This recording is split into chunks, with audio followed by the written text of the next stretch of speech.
Welcome to the Real Estate Espresso Podcast, your morning shot of what's new in the world of real estate investing. I'm your host, Victor Manesh. This is the weekend edition where we interview notable people from the world of real estate investing. Today's no exception. We have a great guest, but first, a quick thank you to our sponsor. The Real Estate Espresso Podcast is brought to you by International Coffee Farms. International Coffee Farms grows and sells specialty coffee in Boquete, Panama. They now have 11 fully operational coffee farms, and they are 100% sold out. They are accepting reservations for farm number 12. If the idea of owning a safe, diversified offshore investment is intriguing to you, check out International Coffee Farms at internationalcoffeefarms.com. That's internationalcoffeefarms.com. We are back here on the weekend edition. We have great guests this weekend, all the way from Southern California, from Alliance Strategic. Welcome, Eddie Lorin. Hey, thanks for having me.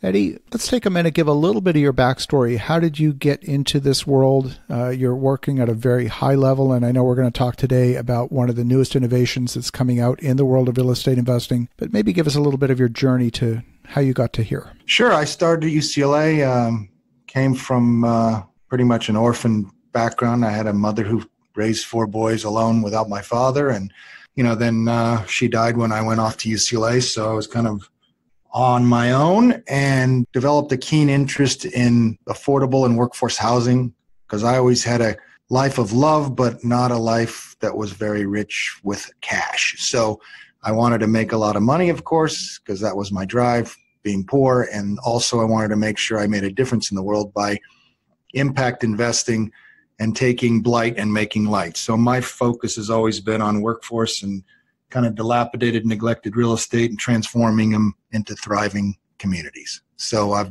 had a career, done over 40,000 units in my day, either for myself or for others. And it's just about a value add and giving people this clean, safe, affordable place to live, treat them with respect and dignity. They stay, they pay, they refer their friends. It's a very boring, methodical business, but it gives me a lot of pleasure and a lot of reward. I love that. It's funny.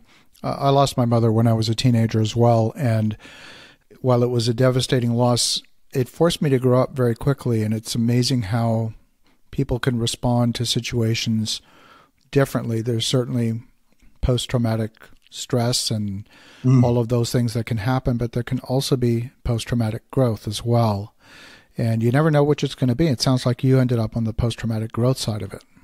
Well, I'd probably both. Right. Honestly, we all have our demons that we deal with from our past. And of course, the question is, can you rise above it and adjust the sails to the wind, or you're going to let the wind knock you over? Exactly. So fast forward to today, you've been involved in close to 40,000 units. What's your focus today? I know there's been a tremendous amount of changes to the tax code. Opportunity zones are one of the things that I know you're focused on. What's the play there?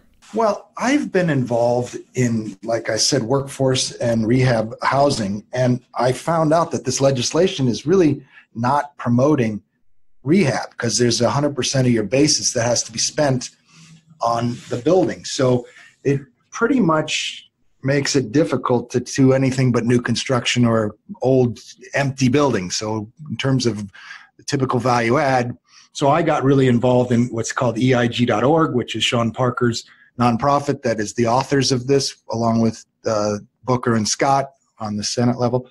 So that was my impetus to get involved. And then I joined Novogradac, which is an accounting firm. And it was all to figure out, is there a way that we can change this law and be able to make it so that we could rehab existing properties? But it seems like without a new Congress, which we know that's not happening, it's not going to really happen. So, again, you adjust your sales, and I still think it's a phenomenal opportunity, no pun intended. Look, there were 3 states in the country that got 80% of the venture capital in the last 100 years, and that's California, Massachusetts, and New York. Well, now there are 8,700 low-income census districts that are available for people to take their gains and reinvest in these communities. And we hope that across the country it levels the playing field a bit. So it's an exciting part of the legislation. I'm very much looking forward to making a difference. And so I've teamed up with one of the largest low-income housing tax credit syndicators. There's been 3 million units built under that code. And so this is similar. You've got tax incentives, but now for individuals, not just for corporations and banks, to invest in these distressed communities. So the concept is to be able to provide equity to these developers who are going to build workforce housing without all the red tape and tax credits, et cetera. So it's really an opportunity for people to have another arrow in their quiver instead of just developing LIHTC, low-income housing tax credit property. So my goal is to still keep the impact of it all. I want to try to integrate low-income housing into these workforce units so that we aren't displacing people. And in fact, we are trying to make sure we mix the incomes and keep things rolling so that we don't just take areas that truly were underprivileged and then end up pushing everybody out. So that's counterproductive. And that's not what the intent of the law was. But, you know, it's challenging. It's been a year since the regs came out, and we're still working with Treasury to try to figure out how we can finalize this so everybody feels comfortable to go in and form funds and make these investments. Well, you use the term workforce housing, so just to make sure there's no listener left behind, what's the distinction of workforce housing versus affordable versus very affordable versus some of these different classifications? How does that break down? Okay, let's go through the primer. Very low income is 30% of area median income. So area median income differs by county, by region. So all of affordable housing is tagged to what is the area median income, the average person, what do they make, and they shouldn't pay more than a certain percentage of that in order to qualify. So 30% of area median income, let's say there's $50,000 is in the area median income, 30% of that would be $15,000. So people can't make more than $15,000 on the low end. This is very low income.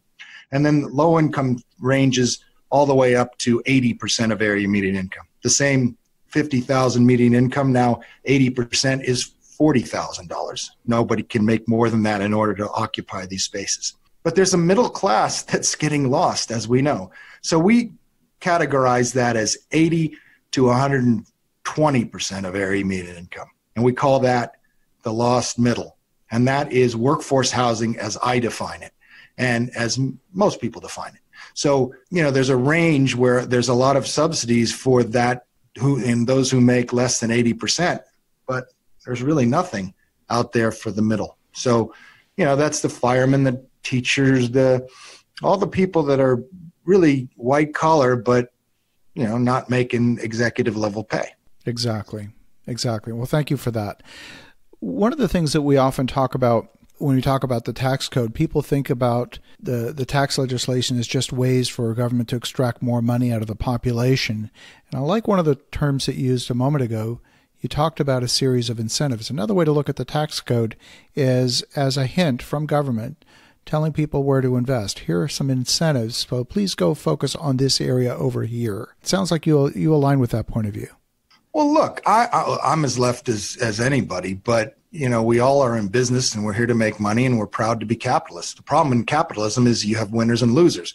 If we don't take care of the losers, we're all going to have anarchy. And that's what is so important that people realize. You know, not everybody can be that successful. And there are plenty of hardworking people with 2 jobs who can barely pay to live. And if they have to live really far away, and so if they're paying over 50% of their income on rent, we have to take care of those people. That's why there are government subsidies. That's why we need property taxes abatement.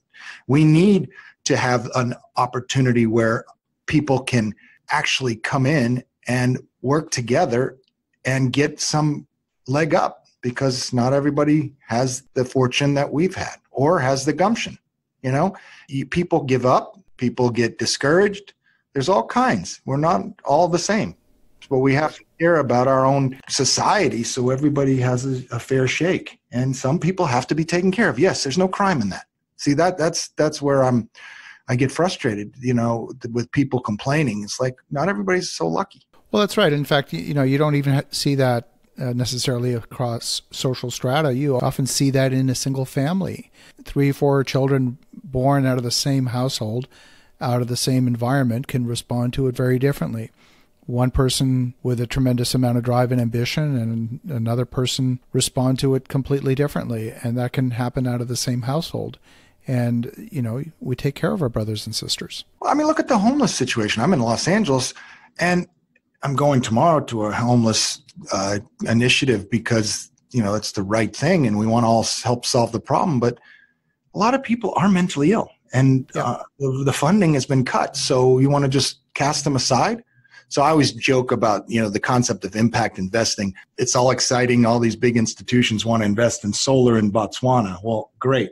That's all fine. And we can save the carbon footprint in Botswana. But what about people who don't even have a roof over their heads in our home and our backyard? Absolutely. Absolutely. So back to opportunity zones. So putting together a fund, maybe for the listeners who aren't familiar with opportunity zones, maybe break that down a little bit and explain how that works, what's the process. If someone wants to participate, how do they do so? Great. So there is the 1031 exchange. I'm sure all your listeners or most are aware of that. You can take gains from real estate and put it back into new real estate, tax deferred. So that's a really great concept, but it always had to be what was called like kind. Well, now this new legislation that came out of the 2017 Act allows any gain, any capital gain. So you can sell your stock, you can sell your business. If you sold your business $10 million, you can defer that gain into real estate or into other businesses. So this opportunity zone legislation is not just about real estate. It's also about new businesses. So if you wanted to open up a chicken joint or a liquor store in one of these areas and you can check this out on novogradic.com, or you can go to eig.org. These legislative areas are called opportunity zones, were picked by every governor of each state. So the point is that it was more localized, which was really a brilliant concept. For every single area, 25% of the low-income census tracts were chosen for these opportunity zone places. So people are familiar with New York, some of the boroughs, including the Amazon. That's the big hoo-ha-ha now. Everybody's upset. Long Island City, yeah. Right? But the problem is that Amazon won't benefit from that. The other people will benefit, the developers who go in and invest in the properties underneath that. So it's nothing, shady from an Amazon point of view, unless he takes his personal stock. So theoretically, let's take that example. If Bezos took $100 million worth of stock and sold it, he could invest in real estate underneath his properties and rent to himself. But I don't think that's his intent. But that's the theory. So the average person sells their Apple stock and they have let's say $1 million gain. They can put it into an opportunity zone fund, and that opportunity zone fund would invest in all the areas that are designated as opportunity zones. And it can be, like I said, a business. You can invest in real estate. And it's really a great way to kind of take $6 trillion of gains that are locked up and put them to work in other communities. So that's the essence. And the way the legislation works is if you invest that $1 million gain, for instance, you can avoid taxes on that gain until 2026, at which time in 2026, you can get a step up in your basis, a little discount of 5 or 10%. So now you're only paying taxes, let's say, on $850,000, and that tax is due in 2026. And that's great. But the real kicker is if you hold that same investment for 10 years, so let's say we invest in 19, you sell it in 2029, and that million becomes worth 2 million, that gain, the extra million has no tax associated with it. It's tax-free. It's brilliant. It's amazing. It's awesome, but it could be fraught with a lot of problems if not carefully watched over. So, that's why the great minds of the country are being very cautious before these funds are being formed and before investments are being made. But it's really exciting for someone to be able to take those gains. I mean, short of dying and having a step up in basis, it's really a tremendous way to unlock these gains. So people can get involved by just declaring their gain, and they have 180 days from the time they took their gain to invest in an opportunity zone fund opportunity. So I hope that was clear. It is clear. And, I've taken some time. I've actually gone to the opportunity zone map. And like you said, they're all over the country. And, you can't just drive down the street and say, oh, I'm in an opportunity zone, although you might be, because, every city in America has that hot gentrified neighborhood. And, you go 2 blocks too far and you're in the hood.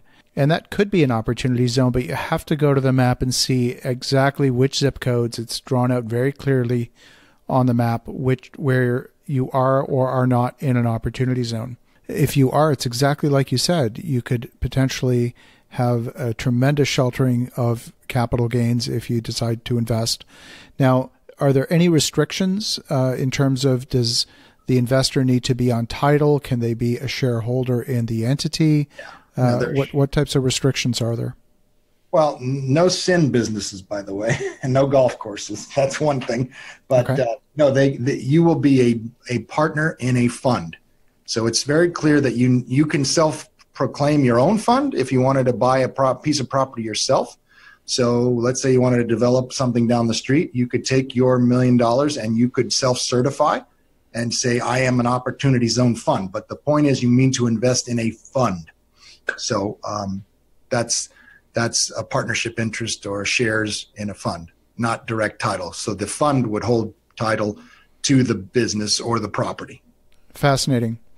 And so what are the objectives for the fund that you're putting together in terms of the size of the fund? What kind of investment are you looking to attract? Is this going to be strictly for accredited investors, or is it open to all comers? How's that work? Well, it's definitely going to be for accredited investors, and most likely anybody with a gain that's significant enough is going to be accredited. Probably not for the accredited investor per se, because, and we're targeting a $200 million fund, and we already have $150 million of projects that are designated already for that capital. But we've been through a year of uncertainty, lack of regs, and just recently the IRS has come through with some good enough guidance that any prudent person could be forming a fund now. We were waiting until we had enough of a green light, and we feel it's enough, but there's still more to come. As one of the lawyers on a panel yesterday with me said, that from DLA, he said, this law was unfortunately written by fifth graders, and it's even more difficult a fourth grader to interpret it. So we're really trying to make sure that as fiduciaries, as advisors, that we make sure that we can keep these investments that will certify and that will not have a recapture. So the good news about Alliant in our past is we've got about $7 billion of institutional money under management, and we've never had anybody have a recapture. So the two things that really matter here is, one, do you invest directly in the purple? And when you go online, you'll see that it's purple on the Opportunity Zone map. And number two, have you self-certified, and are you keeping with the regulations? Or you could have a huge recapture event. So you got a lot of people forming funds, a lot of people excited, and that's all great. But if you're going to think about investing with someone, make sure that they really know what they're doing and they can deploy it. One of the famous guys in the market said he's raising a $3 billion fund, okay? Mm-hmm. It's absurd, because you have 6 months to invest the money, and you have 31 months to make sure it's all spent. I'd be hard pressed to think that if he raises $3 billion, can he deploy it?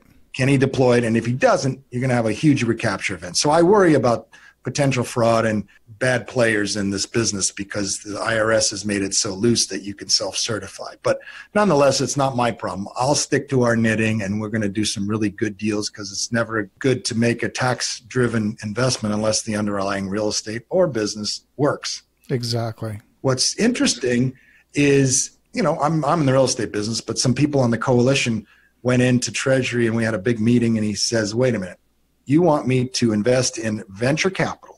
So right now, venture capital, I invest in 10 businesses. One's a home run, 2 are okay, and the rest I lose.